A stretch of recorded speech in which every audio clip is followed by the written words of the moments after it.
पैशाचा, ज्ञानाचा व ताकदीचा गर्व तिथेच सोडा.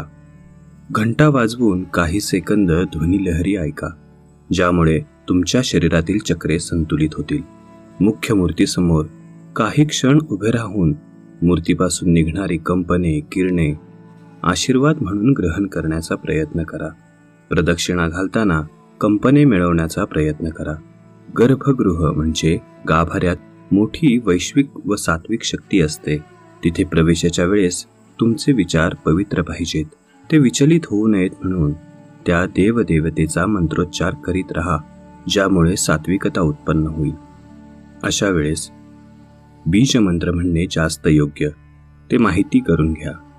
मंदिरातील तीर्थप्रसाद आवर्जून ग्रहण करा.